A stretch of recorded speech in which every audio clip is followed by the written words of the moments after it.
Hey, everybody. Hey. Hey there. Welcome to the Midday Moment.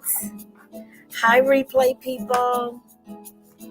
Hi, replay people. I heart you. I heart each and every one of you as we give a moment for live people to join us. Welcome to the Midday Moment. If it's your first time joining us, I'm your host, Dr. Davina Jones. And I'm so delighted that you are joining us for the Midday Moment. The Midday Moment is the place where we expect great things, y'all. We expect great things in the Midday Moment. Not because we ignore the questions of our day, not because we ignore the challenges of our day. We expect great things because we embrace that we are both fully human and fully divine. And in our fully human selves, we got stuffs. And in our fully divine selves, we got answers to the stuffs.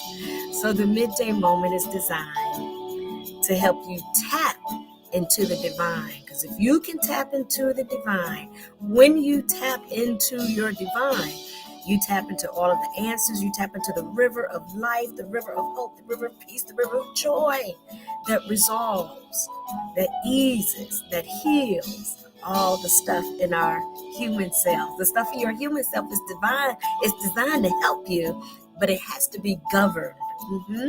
It has to be governed and it has to be supported. So your divinity is what guides and supports your humanity. And that's what we're working on. All right. So let's come on, OGs. Let's get to it. It's time, everybody.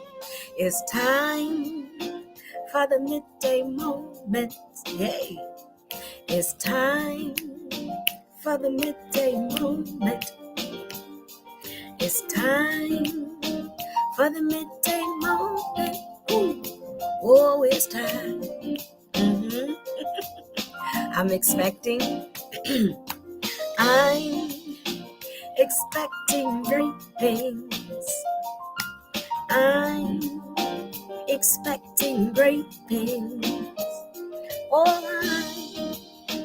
I'm expecting great things. I'm expecting great things.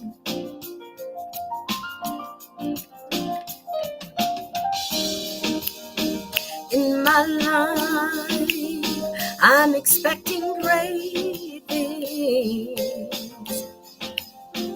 In my home, yeah, I'm expecting great things. All around me, I'm expecting great things. Eyes may not see, but I choose to believe. They may not see, but I choose to believe. Sometimes I may not see, but I choose to believe. I know you may not see, but I choose to believe. I believe in great things. Hey, hey. Oh. All right, everybody, say thank you, theme song. Thank you, theme song. And theme song says, you are welcome. All right, that's our theme song, Great Things by Priscilla Hilliard. It's been our theme song since we kind of midway through the start of the Midday Moment. That began in my backyard when everything closed down because of COVID. I went in the backyard and started my school because I was not going to be sitting up in the house with these kids all day looking at walls. And so we started a school in the backyard. And I started going live right around 12:30, 1 o'clock in the afternoon to just encourage people. And so it became a thing. And we have continued since then. So in the backyard, I had my ponytails and no makeup. And so if you go back in the early days of the Midday Moment, you'll see us in the backyard with the kids doing yoga and working on our, I guess you can call it our science projects.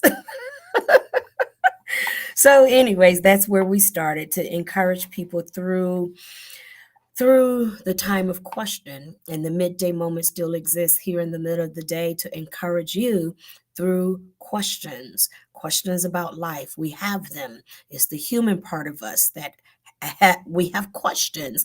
And as I mentioned before, it's the divine part of us that has the answers. But you must tap into the divine. It is sitting there, but it has to be engaged. And so we encourage you in the midday moment to engage your divinity. We're not by ourselves. We are part of a larger network called Kingdom, and we have many menu options for teachings, daily teachings, and inspiration. So I invite you to scroll through our Midday Moment Facebook page, and you will see some of those menu options there. All right. They include the daily download with Dr. Darrell R. Pulley, Tuesday and Thursday's prayer and praise with Elder Katrina Johnson Smith, and others as well. All right. So for this, what would you call it? Season series. For this series of the Midday Moment, we have been studying in the book. It's just that simple. You can get a copy by emailing the author, Dr. Pulley. You can email him at doctor. That's doctor spelled out Pulley at gmail.com. And so this book is written based on the premise that many faiths, including the Christian faith and even our version of the Christian faith, we very often make it easy for you to come into a faith experience, and then we make it so complicated and so difficult for you to maintain and enjoy that faith experience. And so it's just that simple. Says that when you come in, we also offer you the equation, the very simple equation that defines our faith experience. And that equation is to love God as the spirit of absolute good that we are offsprings of, and to learn to love ourselves as an offspring of God, as an offspring of the spirit of absolute good. And number three, to then share this love with everybody else. And so you know, it's very difficult to give somebody what you don't have. If you don't give kindness to yourself, you don't give it to other people. And when you do, it's out of balance and you pay for it. I'm studying some of that right now as I have been reflecting the weekend on something a therapist told me some time ago. You're being very considerate to a great deal of people who are not being considerate to you. And that happens because I was not being considerate of me. And so it's a very unique equation that we're bringing to the forefront, not one that has been traditionally emphasized in what we might call church or the consciousness of church. You are last in the consciousness of church. It's God, family, and then you, or God, somebody, and then you. But in this equation, we love God and we love our neighbors as we love ourselves. That's very important, because in order to interpret that, sounds to me like you got to love yourself in order to love your neighbor. Love your neighbor as you love yourself. All right, so we've been looking at all the different tones, variations, and just really just kind of breaking this simple equation down into nice chunks for you to chew on. And last week I spent a great deal of time. I'm really taking the time to kind of bring us up to speed here. But last week I spent a great deal of energy really massaging. Sometimes when we have blockage, when our arteries are clogged and we have a challenge with this, love God and love God with your whole heart, because often we've been introduced to so much that doesn't feel good, and a God that's very angry and abusive.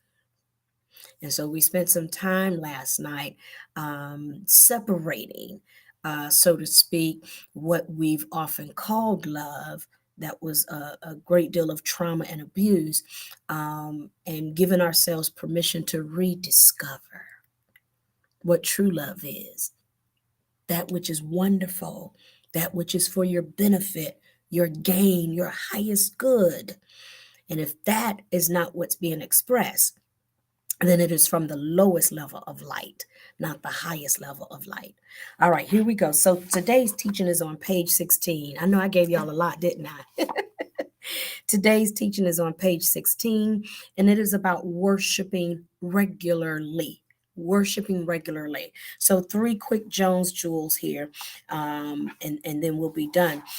Worship again is a position of the heart. It's not so much what you do, whether you clap your hands or kneel. Those are manifestations, but worship is the position of your heart. It is the priority of your heart, the priority of your heart to exalt and to prioritize the spirit of absolute good. And so you are healthiest when you do that regularly. It is a commandment to do it healthy, but one of the things that we see in the reading is that these commandments, traditionally known as the Ten Commandments from the Old Testament, when you break these commandments down, when you chew on them, when you massage them metaphysically as life application and not so much literal, but you can look at these literal in literature, but when you break them down to look at them metaphysically as a part of life application, you get a chance to massage the benefits. Like, why did mama tell me not to touch the stove? Did mama just have nothing else better than to do than come up with rules like don't touch the stove, don't touch the hot? Like that was the best. She was just bored and came up with don't touch the hot stove. These commandments, those that come from the highest intention of love, they are there because they benefit us in some way. And so the benefit of regular worship, here you go, Jones Jewel number one, the benefit of regular worship is that it is your daily bread. Regular worship, a regular routine to prioritize the acknowledgement of your oneness with the spirit of absolute good. It is daily bread. It is daily bread. It feeds you to have a regular routine where you prioritize acknowledging the spirit of absolute good.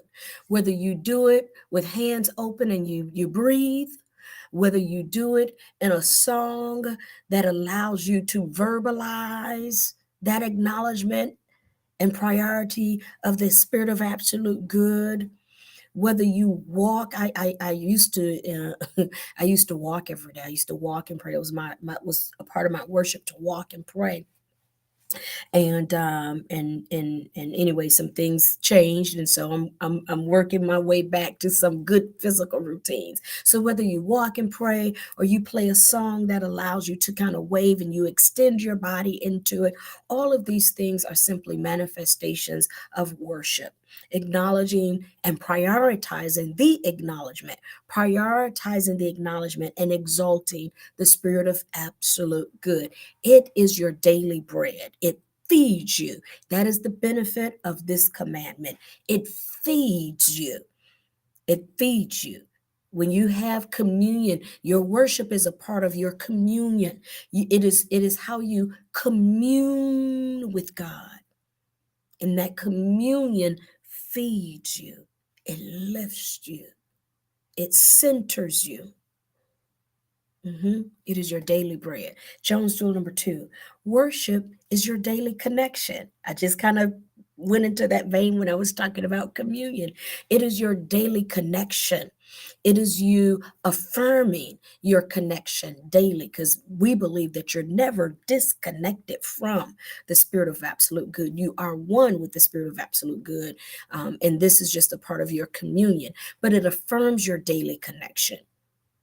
It affirms your day. It's one, it's like being married and affirming you're married. It affirms your daily connection. And you can pretend like you're not married. This affirms your daily connection. It affirms your communion with God in a very intentional way. That's what worship does. And here's another beautiful one. It gives you, it leads you to daily direction. It leads you to daily direction. When you receive the daily bread from worship, that is a part of your daily connection or your daily communion. We're going to put that in there. It is your, when you receive the daily bread from your daily communion, there we go. That's beautiful. When you receive the daily bread of worship through the daily communion of worship, it gives you daily direction. So you're not out here making willy-nilly choices from a low place, but you can make choices from a high place, a higher consciousness, the consciousness of love, the spirit of absolute good. And remember, love decisions do not mean that you accept abuse, indecencies, and vulgarities. I stay there because some of us, we have just been so infiltrated in the definition of love. Love means I can take a stand for myself. Love means I can take a stand for myself.